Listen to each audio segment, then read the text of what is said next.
சினிமாவுக்கே சம்பந்தம் இல்லாத ஒருத்தன் நான் இங்கே வந்து உட்காந்துருக்கேன். எனக்கு இருக்கிற ஒரே தகுதி 20 வருஷத்துக்கு முன்னாடி கங்கா கௌரின்னு ஒரு படம் நடித்தேன். அந்த படத்தை முதல்ல எங்கள் அப்பா பார்க்குறதுக்கு காசு கொடுத்து நான் ஒரு படம் நடிச்சிருக்கேன், போய் பார்த்துட்டு வாங்கப்பா, திண்டுக்கல் கணேஷ் தேட்டரில் ரிலீஸ் ஆகிருக்குன்ட்டு காசு கொடுத்தேன். எங்கள் அப்பா படம் முடிச்சுட்டு வந்து எங்கடா படத்தில் உன்னை காணவே காணாங்க. இப்போ படம் முழுவதும் நான் தான்ப்பா வருவேன், முதல் சீனில் நான் தான் பாட்டு பாடிட்டு வரேன், யாரோ ஒரு கிழவனடா வந்தான்னாரு. முதல் படத்திலே கிழவனை நடித்து இப்படி கேவலப்படுத்திட்டேடான்ட்டு பெத்த தகப்பேன் முதல் படத்தை பற்றி அப்படி விட்டார். அதுக்கப்புறம் நான் படமே நடிக்காமல் இப்போ தான் வந்து நம்ம அனுச்சரனோட டைரக்ஷனில் பன்னிக்குட்டின்னு ஒரு படம் நடித்தேன். அதுக்கு அடுத்து ஆலம்படான்னு ஒரு படம் நடித்து அது இப்போ வெளியே வரப்போகுது. இந்த 3 தகுதியை தவிர வேறு எந்த தகுதியும் இந்த மேடையில் பேசுகிறதுக்கு எனக்கு இல்லை. ஆனால் இதை விட ஒரு பெரிய தகுதி என்னன்னா, மக்கள் நாயகன் ராமராஜனுடைய மிகப்பெரிய ரசிகன். ஒன்று அவருடைய நடிப்பு எதில் அப்படின்னா, ஒரு சிறப்பு ஒரே ஒரு வரியில் சொல்லணும்னா, மக்கள் திலகம் எம்ஜிஆர் தான் ஒரு படத்தில் எந்த பாட்டுக்கு வேணாலும் அப்படி கையை தூக்கி ஒரு ஆக்ஷன் பண்ணாருன்னா கூட்டமே அப்படியே கைதட்டி ரசிக்கும். புதிய சூரியனின் பார்வையிலே அப்படின்பாரு ஓன்னு கத்துவாங்க. அதுக்கு அடுத்து உழைக்கும் கைகளே அப்படின்பாரு, அதுக்கு கை தட்டுவாங்க. சோக பாட்டுக்கு கூட அப்படி கை தூக்கி அன்பேவா அப்படின்பாரு, உடனே சோக பாட்டுக்கு கை தட்டுவாங்க. ஒரு கலர் ட்ரெஸ் போட்டு அந்த கை தூக்கி மக்களிடம் வரவேற்பை பெற்றதற்கு அடுத்து அது மாதிரி ஒரு கலர் ட்ரெஸ் போட்டு கைகளை தூக்கி மக்களிடம் மிகப்பெரிய வரவேற்பை பெற்ற எம்ஜிஆருக்கு அடுத்து மக்களால் நேசிக்கப்பட்ட ஒரு கலைஞன் என்னுடைய இனிய சகோதரர் ராமராஜன்.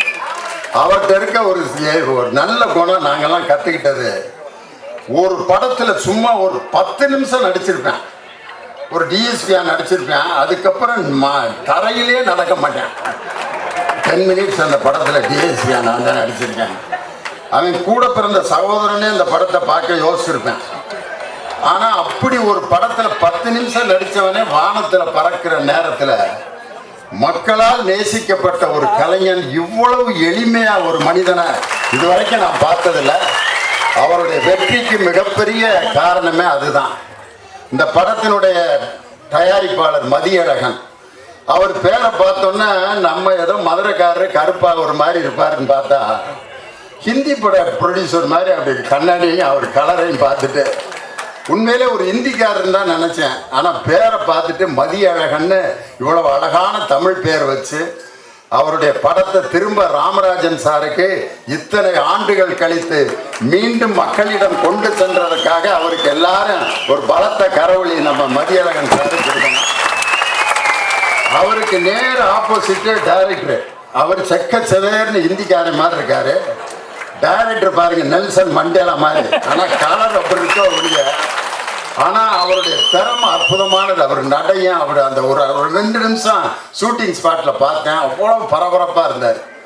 இந்த மேடைக்கு நான் வந்ததுக்கு காரணம் என்னுடைய மகன் லியோ சிவகுமார் இதில் கதாநாயகனாக நடிச்சிருக்காரு. மாமனிதனுங்கிற படத்தில் சீனு ராமசாமியோட டைரக்ஷனில் ஒரு சின்ன ரோல் நடித்தான். அதுக்கப்புறம் அழகிய கண்ணைங்கிற படத்தில் ஹீரோவாக நடித்து அந்த படம் தியேட்டரில் வெளியாகிடுச்சு. இப்பொழுது அவனுக்கு ஒரு மிகப்பெரிய ரீஎன்ட்ரி எது அப்படின்னு சொன்னால், MS பாஸ்கர் சாருக்கு மகனாகவும் ராமராஜன் சாருக்கு மருமகனாகவும் லக்ஷா சரணுக்கு ஒரு ஹீரோவாகவும் இன்னைக்கு நடிச்சிருக்கான். அதனால் எனக்கு என்னுடைய மகன், உன் மகனை பற்றி நீயே எப்படியா பெருமையாக பேசலான்ட்டு, நம்ம சில சமயம் கண்ணாடியை பார்த்து நம்ம தலையை ஒதுக்கிக்கிடுவான், சட்டப்பட்டன்னு அப்படி போடுவான். ஆனால் நம்மளை அழகுபடுத்திக்கிறதுக்கு நம்ம எவ்வளவு செஞ்சாலும் என்னுடைய படைப்பு நல்லா இருக்கும் அப்படின்ட்டு நம்ம மேடையில் சொல்கிறது மாதிரி நான் உருவாக்கிய என்னுடைய மகன் இந்த படத்தில் ஹீரோவாக நடிச்சிருக்காரு. அவருக்கு நீங்கள் எல்லாரும் ஆதரவு கொடுக்கணும் அப்படின்னு அன்போடு கேட்டுக்கிறேன். இந்த மேடையில் வந்து பெரிய பெரிய டைரக்டருங்க எல்லாம் உட்காந்துருக்காங்க. R.V. உதயகுமார் சார், அவருடைய அந்த டைட்டில் சாங் இளையராஜாவோட முதல் பாட்டை டைட்டிலாக போடணும் அப்படிங்கிறது அவரது கண்டுபிடிச்ச ஃபார்முலா தான். கண்ணுபட போகுதையா சின்ன கவுண்டரு, சுத்தி போட வேணும் ஐயா சின்ன கவுண்டரு, சாட்சிகளை சட்டம் செய்ய வேலை இங்கு இல்லை. அந்த படத்துல வாழ்ந்திருப்பார். ஒரு மாபெரும் கலைஞன், புரட்சி கலைஞர் விஜயகாந்த் அவர்களை இன்னொரு பரிணாமத்துக்கு கொண்டு சென்ற ஒரு டைரக்டர் நம்ம ஆர் வி உதயகுமார் சார், பேரரசர். அதே மாதிரி பேசிட்டு போயிருக்காரு நம்ம KS ரவிக்குமார். நான் நிறைய பேர் உட்காந்துருக்காங்க, ஒவ்வொருத்தரையாக நான் சொல்லணும், ரொம்ப ஆசையாக இருக்கு. இருந்தாலும் ஒரு படத்தில் ஒவ்வொருத்தரும் பேர் போடும்போது கைத்தட்டுவாங்க. மக்கள் திலகம் எம்ஜிஆர்னு போட்டோன்னா கைத்தட்டுவாங்க, நடிகர் திலகம் சிவாஜி கணேசன் போட்டோன்னா கைத்தட்டுவாங்க. அது மாதிரி கதாநாயகனுடைய பெயர்களை போடும்போது கைதட்டிக்கிட்டு இருந்தது ஒரு சமுதாயம். ஒரு குறிப்பிட்ட ஸ்டேஜில் தான் கதை வசனம் அப்படின்னு போட்டோன்னா ஒருத்தருக்கு கைதட்டினாங்க. அதுதான் முத்தமிழறிஞர் டாக்டர் கலைஞர். வசனம் மு கருணாநிதின்னு போட்டோன்னா வசனத்துக்கு கைதட்டு வாங்கியவர் ஒருத்தர். அதே மாதிரி இசைஞானி இளையராஜா என்று இசையமைப்பாளர்களுக்கு கைதட்டு வாங்கிய ஒரே இசையமைப்பாளர் நம்மளுடைய இசைஞானி இளையராஜா தான். அவருடைய பாட்டோட நம்ம வாழ்ந்திருக்கோம். அது நம்ம மக்கள் நாயகன் ராமராஜன் சாருக்கு அவர் போட்ட பாட்டுகள்லாம் அடே அப்பா, சொர்க்கமே என்றாலும் அது நம்மூர போல வருமா, அது என் நாடு என்றாலும் அது நம் நாட்டுக்கு ஈடாகுமா. இந்த பாட்டு எங்க ஊர்ல ஒட்டஞ்சத்திரத்துல ஒரு கிழவிக்கு பேரு இன்னைக்கு ராமராஜன் கிழவி. அதுக்கு பேரு ராமராஜன். படத்துல வில்லனான யாராவது நடிச்சான்னா அந்த கிழவி குறவலை நடிச்சு கொன்னே விடும். அந்த படத்துல வந்து வில்லனா ஒரு படத்துல பொன்னம்பலம் நடிச்சிருப்பாரு. அந்த பொன்னம்பலம் ஏதோ ஒரு கல்யாணத்துக்கு வந்திருக்காரு. அந்த கிழவி இவனை நான் தீர்த்து கட்டாம விட மாட்டேன் அப்படின்னுச்சு. ஏன்னா ராமராஜனை என்ன அடி அடிச்சான் தெரியுமா அப்படின்னு. நல்ல வேலை அந்த கிழவியை விட்டுருந்தாங்கன்னா அடிச்சே கொண்டிருக்கும் பொன்னம்பலத்தை. பாவம், தங்கமான மனுஷன். இது பொன்னம்பலத்து மேல இருக்க வெறி இல்ல, ராமராஜன் மேல வைத்திருந்த உண்மையான பற்று, பாசம். அந்த கிழவிக்கு பேரு இன்னும் இருக்கு. அந்த கிழவி 92 வயசு, ராமராஜன் கிழவினே பேரு. அப்படி சாதாரண மக்களிடம் தன்னுடைய இயல்பான நடிப்பால், எளிமையால் மக்களிடம் வாழ்ந்து கொண்டிருக்கக்கூடிய ஒரு அற்புதமான கலைஞன் என்னுடைய அருமை சகோதரர் ராமராஜன். அதுல பேங்க் லோனை பத்தி இந்த படத்துல ஒரு காட்சி. ஏன்னா பேங்க் லோனு வந்து இப்ப நம்ம டைரக்டர் கதையாவது சொல்லிடாதீங்கன்றாரு. அந்த அளவுக்கா ஒரு இது இல்லாம 33 வருஷம் வாத்தியாரா இருந்திருப்பேன் நான். கொஸ்டினே நாங்க அவுட் பண்ண மாட்டோம். இப்போ போய் நாங்க கதையை சொல்லுவோமா? டைரக்டர் பாரு பயந்துட்டாரு, ஏதோ கதையை பூரா சொல்லி முடிச்சிட்டாருன்னா என்னடா பண்றது. பேங்க் லோனுங்கிறது ஒரு பெரிய பிரச்சனை. அந்த வீட்டில் பெரும்பாலும் பகல்ல பூரா பாருங்க, ஆம்பளைய வந்து சவுண்டு கொடுப்பேன், பொம்பளைய வந்து அமைதியா இருப்பாங்க. போடி அப்படின்னா சரிங்க, ஆமாங்க, வெட்டி வெட்டி வெட்டு வெட்டு அப்படிப்பாங்க. பகல் முழுதும் அடங்கியிருப்பாங்க. எப்போ தெரியுமா பொம்பளைகளுடைய டேன் வரும்? இந்த நைட்டு சாப்பிட்றதுக்கு உட்காருவாங்க பார்த்தீங்களா, அப்போ தான் சோத்தை போட்டு அந்த அம்மா போயிடுச்சுன்னா பேசாமல் சாப்பிட்டு எந்திரிச்சிருவான். சாப்பாட்டை போட்டு முன்னால் உட்காந்துச்சுன்னா தொலைஞ்சான், அன்னைக்கு ஏதோ மேட்ரு நடக்க போகுது. உடனே அந்த அவரு சொல்லுவான், எந்திரிச்சு போடி நான் சாப்பிட்டுக்கிறேன். இல்லை குழம்பு கேட்டிங்கன்னா ஊற்றணும்ல, ரசம் கேட்டிங்கன்னா ஊற்றணும், உப்பு அது நான் எடுத்துக்கிறேன்டி. அவன் உட்காரத பார்த்தோன்னா ஏதோ பிரச்சனை நடக்க போகுதுன்னு சோத்தை போட்டு குழம்பை ஊற்றி ஒரு வாயை எடுத்து வைக்கிறான். வாய்க்கு கைக்கு இடையில விடுறா டைலாக. உடனே கட்டி நான் எண்ணத்தை கண்டேன் அப்படின்னு. ஏன்டி சாப்பிட்டுக்கிறேன்டி, நீயும் பக்கத்து வீட்டுக்காரன்னு ஒரே இடத்துல வேலை பார்க்குறீங்க. அவன் பாரு ஒரு புது வண்டியை வாங்கி அவன் பொண்டாட்டியை உட்கார வச்சுக்கிட்டு மல்லிகை போச்சுட்டு துப்பு துப்பு துப்பு துப்பு நம்ம வீட்டு பக்கமே ரவுண்ட் அடிக்கிறான். எனக்கு வகரெல்லாம் எரியுது. நீ என்னைக்கு அப்படி ஒரு பைக் வாங்குவ? நீலாம் ஒரு ஆம்பளை, உனக்கு ஒரு மீசை. உடனே மீசையில் கை வச்சோன்னா ஆம்பளை எப்பயுமே டென்ஷன் ஆயிடுவேன். 1/2 மணி நேரத்தில் உனக்கு பைக்கு நான் கொண்டு வரேன்னா பாருன்னு பேங்க்கில் லோனை போட்டு 15 வட்டிக்கு கடனை வாங்கி பைக்கை மாலையை கொண்டு வந்து நிப்பாட்டினான். கொண்டு வந்துட்டு பைக்கு கொண்டு வந்தது பெருசு இல்லை, இந்த பக்கத்து வீட்டுக்காரி பார்க்குற மாதிரி 5 ரவுண்ட் அடிக்கிறேன். பட்டு போட வெட்டிட்டு மல்லிகை போச்சுட்டு பின்னால் உட்காந்து பக்கத்து வீட்டுக்காரி பார்க்குற மாதிரி ரவுண்ட் அடிக்கிறான். பின்னால் உட்காந்துருக்கிறத வச்சே கண்டுபிடிச்சிடலாம் ஒரு பொண்ணுக்கு கல்யாணம் ஆகி எத்தனை வருஷம் ஆகுதுன்னு. இறுக்க கட்டி பிடிச்சி தோளில் அப்படி படுத்துட்டு கிடக்குதுன்னா கல்யாணம் ஆகி இப்போ தான் 3 மாதம் ஆகுதுன்னு அர்த்தம். லேஸ் அப்படி சட்டையை மட்டும் பிடிச்சிருக்குன்னா கல்யாணம் ஆகி 2 வருஷம் ஆச்சுன்னு அர்த்தம். இந்த பேண்ட்டில் இருக்க லூப்பில் விரல மாட்டிட்டு உட்காந்துருக்குன்னா 5-6 வருஷத்துக்கு மேலே ஆயிடுச்சுன்னு அர்த்தம். பின்னாடி கம்பியை பிடிச்சிட்டு உட்காந்துருக்குன்னா 10 வருஷம் ஆச்சுன்னு அர்த்தம். கம்பியே பிடிக்காம உட்காந்துருக்குன்னா 20 வருஷம் ஆச்சுன்னு அர்த்தம். ஏன்னா விழுந்தா நம்ம 2 பேரும் சேர்ந்து சாகலாம், நீ மட்டும் விழுக்கணும்னு அர்த்தமான்னு.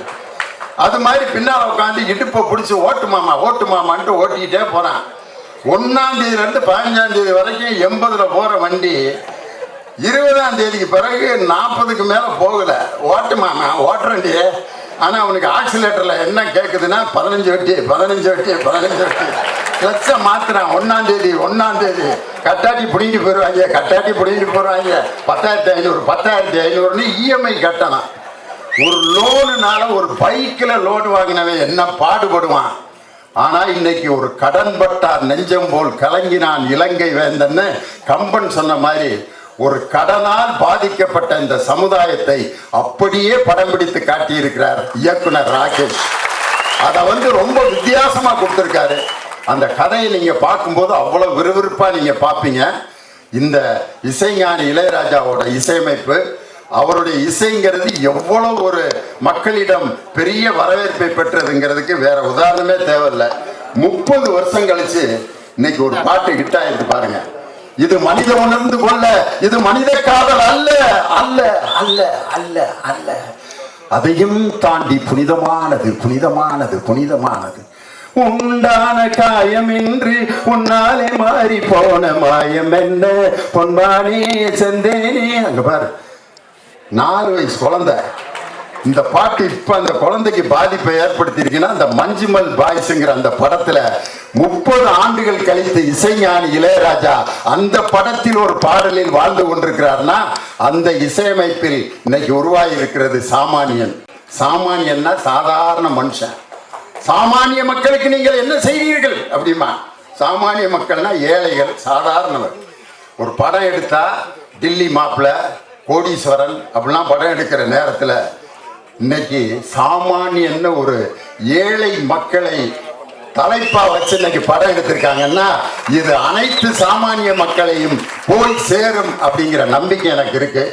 நம்ம மக்கள் நாயகன் ராமராஜன் சாருக்கு நான் கொடுக்கின்ற வாழ்த்து என்னன்னா, அவருடைய முதல் படம் கரகாட்டக்காரன், 2வது அதுக்கப்புறம் மிகப்பெரிய வெற்றி. இது முதல் படம் எங்க ஊர் பாட்டுக்காரன், அதுக்கப்புறம் வெற்றி படம் கரகாட்டக்காரன்.